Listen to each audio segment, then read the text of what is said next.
The prairie wind carried a hollow whistle that night, the kind that bends through broken fences and rattles the bones of the earth. Stars hung low and pale over the wide, unyielding plains, while the thin timber walls of the cabin creaked like an old man's knees. Inside, 5 children huddled in the dim orange light of a dying fire. The smell of fever hung heavy, sharp as iron left out in the rain.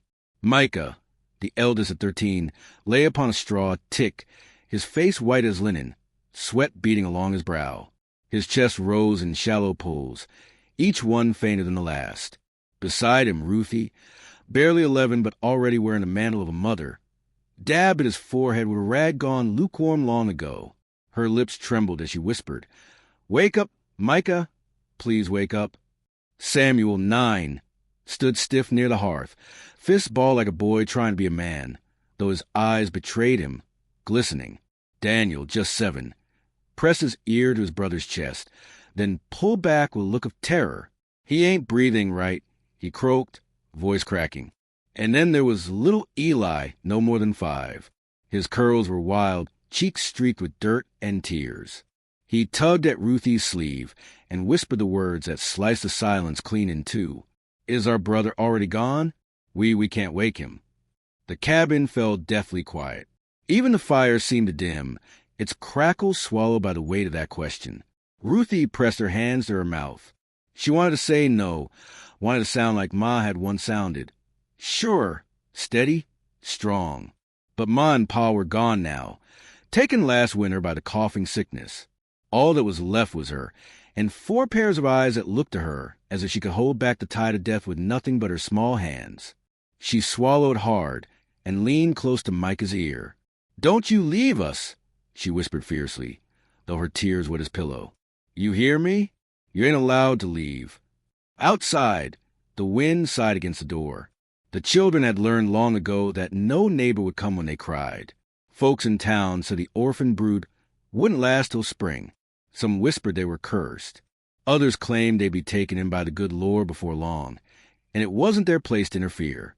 So the door stayed shut, shutters bolted, hearts turned away. But that night, across the ridge, another lantern glowed. Jonah Callahan moved with the slow patience of one used to silence. His flock of sheep pressed close to his heels. They were catching the moonlight like ghosts. He was a man marked by the trail. Face weathered, hands scarred, beard graying at the edges though he wasn't yet 40. He had the look of someone who had been carved from stone, then left too long in the sun. They called him the shepherd. Some said he'd lost his kin and wandered ever since, drifting from one hollow valley to the next with nothing but sheep for company. Others muttered darker things, that he was half wild, dangerous, more beast than man. Town gossip clung to him like burrs. But Jonah cared little for talk. He walked where the land carried him, spoke more to his flock than to men, and seldom stayed in one place long enough to be remembered. That night, however, the wind carried more than dust to his ears. He thought he heard it. Thin voices, children's cries, carried faint across the plain. He paused on the ridge, lantern swinging, and peered down at the faint glow of the cabin. Something in his chest stirred, something he had long tried to bury. He remembered another night, years ago, a boy fever on a bed, not unlike this one. His own younger brother. A night he had failed. Jonah gripped his shepherd's crook until his knuckles whitened. Then he started down the slope. The children did not hear him until the door creaked open. Samuel, ever on guard, grabbed the rusted rifle prop by the hearth, though it was near useless. Ruthie leapt to her feet, shielding her siblings. A man filled the doorway, tall and broad, lantern casting his shadow across the floorboards. His coat was worn, boots thick with trail dust. He removed his hat slowly, respectfully, as though entering a church. His voice came low and gentle, carrying the weight of the plains. "I heard cries," he said. "What's the trouble?" Ruthie's eyes narrowed.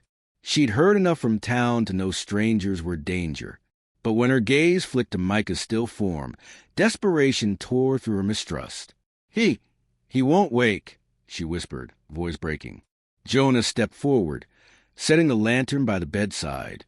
He crouched, callous fingers brushing the boy's wrist, feeling for a pulse. His face tightened, but his eyes softened. "He ain't gone yet," Jonah murmured. "Fever's got him gripped, but the Lord's still holding him tethered." The children clung to one another, wide-eyed. Ruthie swallowed hard. Can you save him?" Jonah did not answer right away.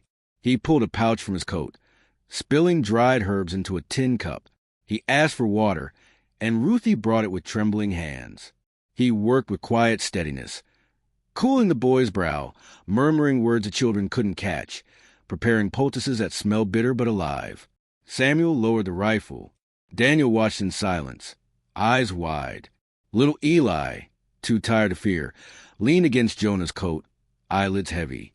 For the first time in many nights, the cabin no longer felt hollow.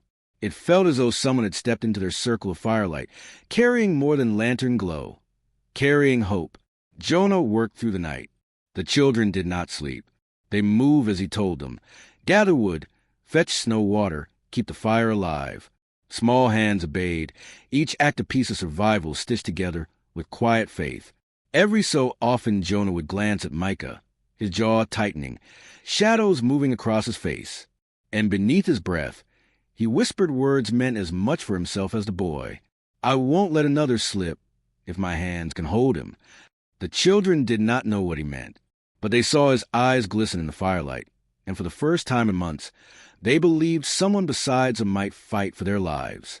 The prairie wind howled outside, gossiping through the cracks, but inside the cabin the flame held steady, and the children clung to the sound of Jonah's rough, steady breath as though it were a promise.